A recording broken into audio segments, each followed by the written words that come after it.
Hello. Hello, hello, hello, hello. Yours truly, John Beattie, International Director of the British People's League. At you this Monday, April 14th, 2014. Feeling a bit refreshed after the weekend? How about you? Especially after that breakdown in my work on the homepage for the British People's League on Friday. But everything turned out for the better, because now newcomers can get into the BritishPeoplesLeague.com web page in 3 seconds. 3 seconds, and the page is up. Prior to that, it was more like 4 minutes, 5 minutes, and with the impatience of today's modern world, people aren't going to sit 4 or 5 minutes. I've already noticed over the weekend, since our webmaster pushed at me to get rid of some of the excess, put it in the archives, I've noticed, well, we have noticed, an increase in views. So the word's gone out that you can now get into the BritishPeoplesLeague.com homepage in 3 seconds. And then along with the spiffed up entry, we have a direct link to the right column, all the odds and ends in the right column, to Facebook. A lot of details in my personal Facebook, speaking up for the British People's League, etc. So on that front, we're very excited. So Friday I'd had it, and Monday I'm rejuvenated. I got an echo in my ear. Sounds like an old cowboy. You know what's coming, some of you. An old cowboy song. Those in my age bracket will remember. Gene Autry. I'm back in the saddle again. I can't sing, but hey, those in my age bracket, remember that tune? Gene Autry. I'm back in the saddle again. There's where a friend is a friend. The coyotes howl in the wide open prairie ranges, whatever. Now what's Beattie up to? On a Monday, yapping about Gene Autry? Hey, cowboys were the heroes, even here in British Canada. Of course, the American Old West cowboys, all their names were British names. Autry, Tom Mix, you name it. Randall Scott stricken off the list. I just about flipped when I saw he was a man lover. He and Cary Grant were shacked up. So there's one boyhood hero scratched off the list. Let's get back to Gene Autry. The Cowboys, the good old days. Well, there's one up for the Cowboys this past weekend. 150 miles north of Las Vegas, Nevada. Those of you who've seen the videos, if you haven't, then get rolling. You'll be inspired. And you youngsters out there too, inspired. Clean-cut American patriots. Not getting salutes from the Second World War. Clean-cut American patriots. On horseback. Here comes the cavalry. Here comes the vigilante posse. That's exactly what they did with a little bit of help from our friends. With a little bit of help from our friends. Who were the friends that helped the posse, and where were they heading? To get their cattle back from cattle rustlers. The federal bureaucracy in Washington stole cattle. The posse of individual patriots confronted the federal armed goons called the Bureau of Land Management, BLM. The Cowboys confronted the BLM stooges who had the cattle tucked back behind their lines after they rustled the cattle from a rancher. And of course the federal government is saying, well, the rancher didn't pay his feeding dues. What a load of crap. It's been free range for ranchers in that area of Nevada for over 100 years, this particular rancher, the Bundy, the rancher, being in his camp for over 100 years. I sort of like the Bundy name because it might ring a bell with you younger ones or middle-aged ones in the Bundy TV series. Bundy was a bit of an Archie Bunker. But in any case, in all seriousness, the Patriots, the Cowboys, on their beautiful looking horses, it was just right out of an old Western movie. Just absolutely beautiful. The highway overpass could have been the old country trails when the bad guys would hold up the stagecoaches and Gene Autry with the posse had come to the rescue. So the Bureau of Land Management people were confronted by the posse. Now, here's the plus that I like. The Internet. The Internet drew patriots from miles away to assist the posse. Now, the cattle were held up for 2 hours because the Bundy rancher told the Bureau of Land Management to get the hell away, take off, beat it with your cars and everything, get the hell away from Nevada. We're not moving or budging till you get the hell away. Then we'll reclaim our cattle. So I guess some urgent calls went to Washington, and the armed stooges could see well that the Patriots were all armed, every one of them, and the goons realized that there would be a trade of shot for shot, death for death if it came to that. So the White House didn't want more blood in their hands, not local blood. Had there not been the confrontation, well, then they would have just kicked the Bundy ranchers off of the wide open ranges and seized it. They've since found out that the ranges are wanted,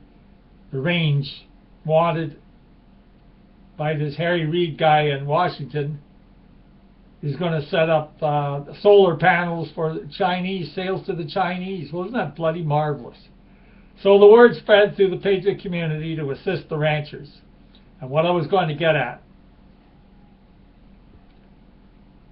these were individual patriots because the time it took for the Bureau of Creeps to get off the land, and the irony is they had to make a U-turn across two bridges, an overpass, so when they were leaving, they had to go by all of the patriots gathered up on a bridge who were watching as watchmen for the brave ones who were confronting the Bureau stooges down under the second bridge. So when they were leaving to head back for wherever they came for, the rocks they crawled under, that they're going to crawl back under, the patriots were giving them the finger right in their faces as there were 82 brand new vehicles bought by the Bureau of Creeps to confront the rancher, a senior, whose family, the Bundy family, had been ranching there for over 150 years.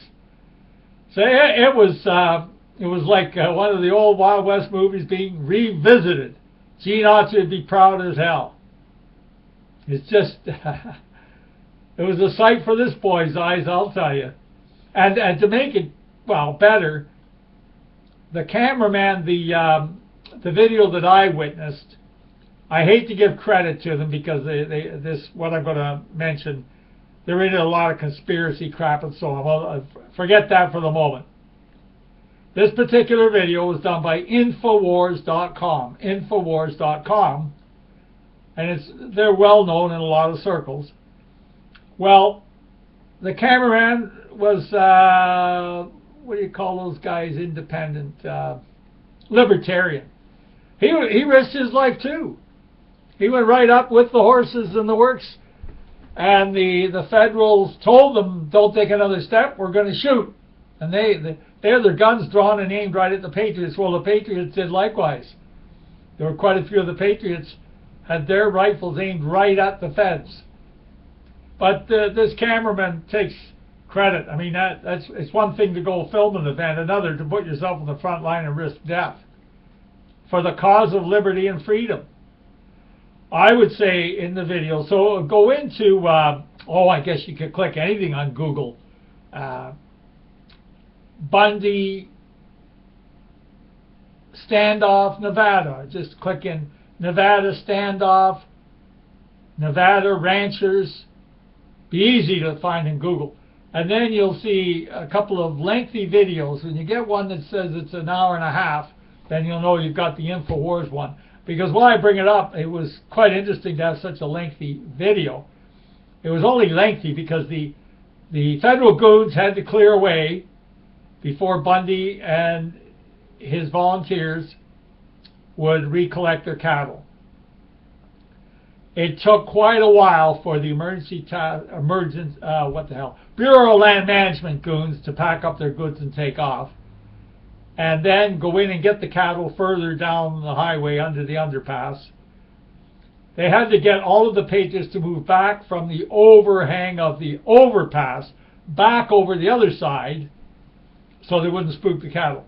So as a result, the InfoWars camera guy, David something, he had to wait a long time. Well, that waiting time gave this boy great insight into the types of people that were participating in the demonstration. And I was pleased. They weren't regimented militia types. They were not. They were individual patriots. You could hear them talking, and oh yeah, I came from California with the banjo on my knees. They came from the Midwest to the West to support the posse, the ranchers, the Bundy family. I was glad to see that. So the so-called media out there, the controlled media, couldn't say these were a bunch of, militia goons or something. No, they were independent.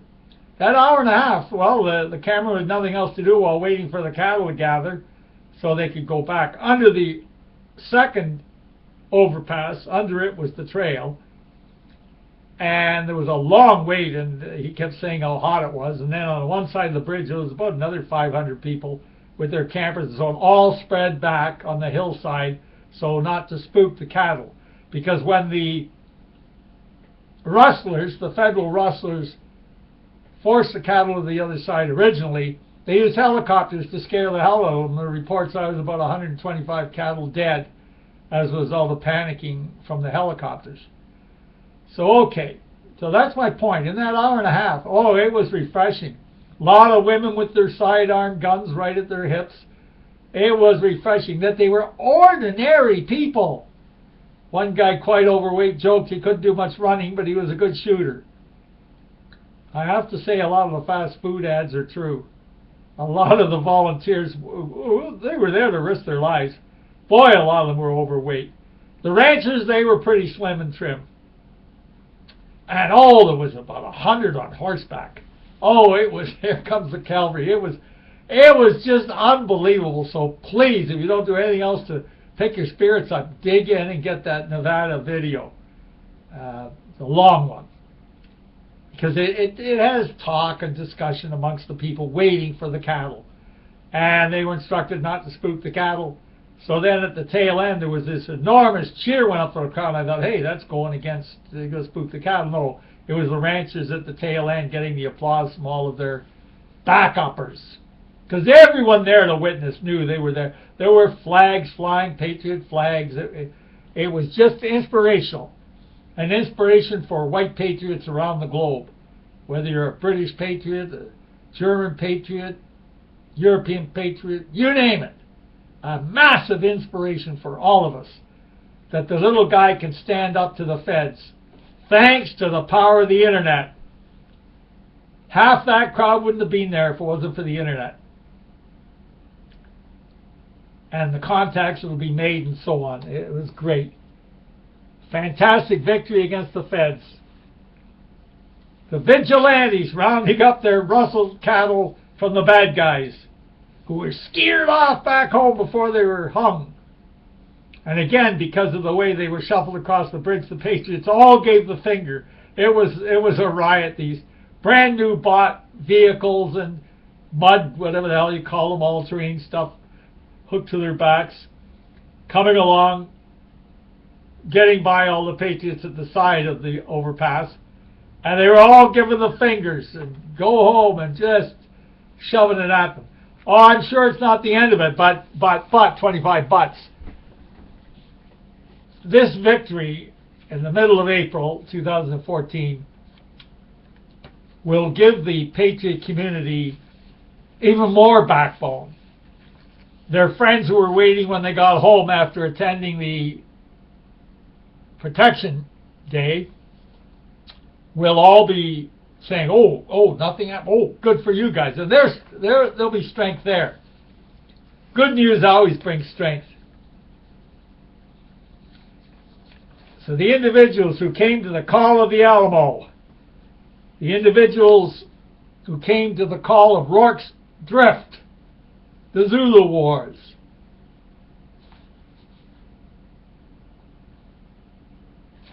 but having said all that, lucky Americans have the right to bear arms. If it weren't for the fact that those patriots were all armed without exception, the enemy federal government would not have backed down, not one iota. So in Canada, well, we've got a bit more faith in those of British Canadian ancestry in the police forces. I'm not saying all the police forces. If there's one police force in Canada I don't trust, it's the Royal Canadian Mounted Police. But the provincial police and the local police are pretty good. So we don't have that worry that the local cops are going to turn against their ordinary citizens. The average local cops in Canada are a pretty damn good bunch. It's not like in the States where it's all haywire. As a matter of fact, in that Nevada showdown, the sheriff is combined with Las Vegas. He's supposed to be on the scene. He really wasn't going to come till the delegation went down there and demanded, look, Sheriff, you better get up there. So it was the sheriff who read out the terms of surrender that the man management creeps were leaving. They were ordered to leave. They didn't want a confrontation. But as I say, I trust our police up here when if anything similar comes along, maybe I'm naive, but I believe in British Canadian loyalty. And I do not believe the police will persecute our peoples as they are in the States. Now, having said that, there's people listening to this show who say, well, you're being a hypocrite, Beattie. What about all the people charged under Canada's hate law? They're not getting support from the posse. Well, frankly, 99% of those charged under the hate laws, you know, they're raving about 1939 in favor of the Axis powers and Hitler. I mean, this is British Canadian power structure here in Canada. We've still got the monarch that sat in Windsor Castle during the war when the bombs were dropping. So you're not going to get the posse to help when you're raving stuff from 1939. Sure, criticize Jews for their power structure, criticize Catholic Church for its power structure, criticize whatever you want, but just don't do it in a way that they can say it's incitement to hatred. But regardless of that, I just threw that in as a bone.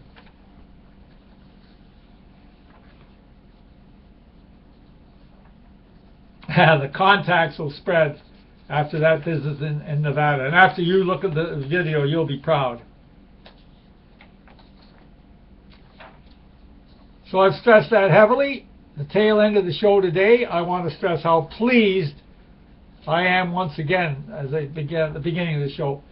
It only takes 3 seconds to get into the webpage, NowBritishPeoplesLeague.com. 3 seconds and you're into the page, so it's going to pick up the views and the viewership. And then there's the great link to Facebook, and we have a lot of detail on our Facebook. So coming up is St. George's Day, and that's when the British Patriots can really go to town around the globe. And I think there's going to be massive numbers on April 23rd to reclaim our lands. It's going to happen. So you multi-cults, why don't you head back to your homelands, okay? Do us all a favor. Hey, thanks for tuning in today. We'll talk back at you tomorrow, Tuesday, April 15th. Bye for now.